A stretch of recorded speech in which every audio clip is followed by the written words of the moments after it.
High, I am Suman. Welcome to my SDT dance tutorial. আজকে চলে এসেছি নতুন একটি ডান্স মুভ নিয়ে, সেটি হলো ডান্স স্পিন মুভ। তো চলুন খুব সহজে আজকে শিখে নেব। যখন আমরা এই স্পিন ডান্স মুভটা করব, তখন করার সময় ফার্স্টে আমরা কি করছি, ফার্স্টে জাম্প করে নিচ্ছি। এই জাম্প করছি, জাম্পটা যখনই করছি আমাদের কিন্তু ডান পাটা কিন্তু ক্রস হয়ে গিয়ে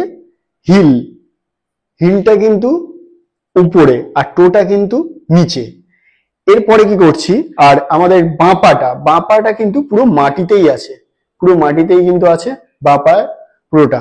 এরপরে আমরা কি করছি, আস্তে করে যখন এই হালকা করে কিন্তু আমরা হিলটা ফেললাম, হিলটা যেই ফেলছি তখন কিন্তু আমাদের টোটা উঁচু হয়ে যাচ্ছে।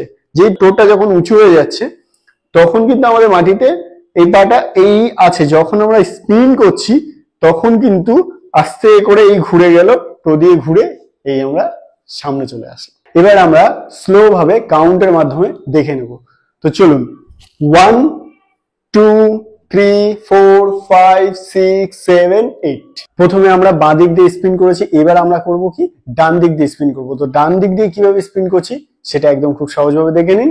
তো ফার্স্টে জাম্প করলাম, জাম্প করে কিন্তু আগের যেমন পজিশনে ছিলাম মনে আছে, যে আমাদের বাঁ পাটা কিন্তু বাঁ পা দিয়ে আমরা এটা জাম্প করে সেই সেম টোটা কিন্তু মাটিতে ঠেকে আছে আর হিলটা কিন্তু উপরে আছে। আর এইদিকে কিন্তু পাটা, এদিকে হচ্ছে ডান পাটা কিন্তু মাটিতে ঠেকে আছে। এবার হালকা হালকা করে যখন আমরা এবার স্পিন করছি তখন এইটা নামিয়ে দিলাম আর এদিকে টোটাকে উপরে তুলে দিলাম, হিল দিয়ে সুন্দর করে স্পিন করে এই সামনের দিকে চলে আসলো। এবার আমরা কাউন্টের মাধ্যমে স্লো ভাবে দেখে নেব, একদম সহজ ভাবে। তো আরো একবার দেখে নিই, 1 2 3 4 5 6 7 8। চলুন এবার আমরা ফাইনাল মুভটা দেখে নেব।